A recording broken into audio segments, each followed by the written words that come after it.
Okay, I just got home not too long ago from the meeting with Artspace, hosted by GCAC over at CCAD, and wanted to share some thoughts. I figured it'd be easier to just throw up a little video real quick instead of spending all the time typing things out. The way the meeting was structured is they, just kind of talked about a lot of their other projects they've done all over the country. They had a big slideshow with all these buildings they've redeveloped in the last, I don't know, 15, 20 years, how long they've been doing this. They originated in Minneapolis. This would be their first Columbus project. They basically just came out to meet some of the city leaders, talk to people, hold this open forum to raise awareness about the potential to do a project here. So this is all still very, very preliminary. They might not do anything here at all. I mean, you can read more about this on their website, but the gist of it is that they provide a work-live space. It's funded primarily by the city, the various art organizations, local local philanthropists, um, rich people that give them money. Um, and basically, they do a lot of dilapidated buildings that they buy from the city for really cheap, redevelop them. They've done some new builds. I mean, basically, that's the gist of what they do. Uh, my 2 cents, to be brief, is that they're a nonprofit organization. They're not in this for money. Um, Obviously, though, and this was raised sort of as a question slash statement at the meeting, is that they come in and they develop these properties. Um, Artists move in. They kind of help redevelop the neighborhood. Before you know it, a couple years down the road, expensive condos are going up. Fancy restaurants and offices, and a lot of developers are making a lot of money. And in the end, what do the artists get out of it other than cheap rent and a cheap place to live?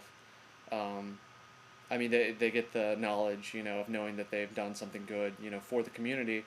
But I mean, at the same time, they need someone to buy their art, and the people moving into those expensive condos are the people that are going to be buying their art. And just to create that kind of a community and have the arts be such a big part of that community further develops, the, future generations of artists, and I guess just enables a bigger understanding and acceptance of what art is in the community. And the sense that I kind of get from some other local artists that I've talked to, that some were at the meeting, others weren't there, but I kind of get this almost standoffish vibe that um, it's something that Columbus could do on its own, or Columbus could do better without this other company, or it's something that could be done in a manner where more ownership could be involved with the artists, since these are all rental properties. And I understand that, but this isn't like a one shot, like all solutions. Like every artist in Columbus has to live in one of these types of buildings.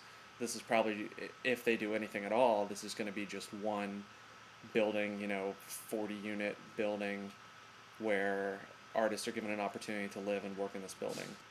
I want to say that it's something that we shouldn't put all of our eggs in one basket, and this isn't like a all-encompassing solution for the entire city. Like, I think that there's enough room in Columbus to have a building like this, maybe even 2, 3 buildings like this, and still have other programs and other developments, other art communities where people can take ownership.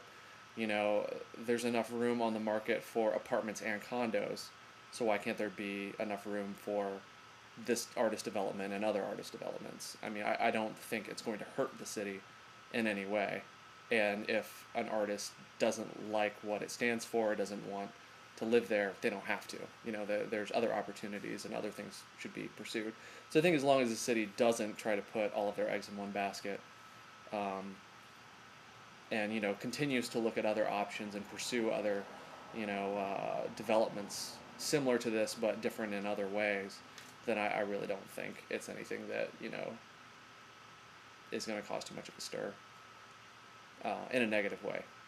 I do have to say that the buildings that they showed, both in the development stages and buildings they've already got completed, did look really nice. They're very dense urban buildings. Most of them look like they were between 4 to like 7 stories tall, thousands of square feet of space. So they really fit, what would go into like a downtown neighborhood really well.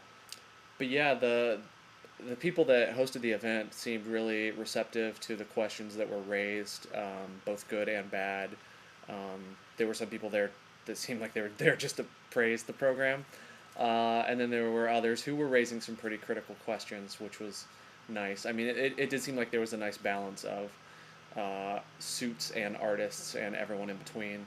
The only question I raised was if they do this assessment report that they discussed to see if one of their buildings was feasible in Columbus, if that information was going to be made available online so that I can share it with as many people as possible. And they said it was something that they would just be providing to GCAC, who I guess is kind of spearheading their entry into Columbus. But Brian Nicely, the head, I don't know his official title, the head of GCAC, said that he would make that available online. So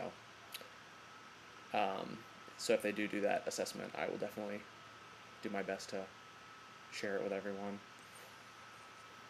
I mean, otherwise, if anyone has anything they want to contribute and say to these people, they're going to be here for 2 days, but they stressed sending them emails with ideas and suggestions and support. They generally seem like nice people, and their goal seems like it's to create something, beneficial for the artist community and the city as a whole. So, shoot them emails, get on their website. There'll be a link right below this. So yeah, that's all. Stay tuned for more. Bye.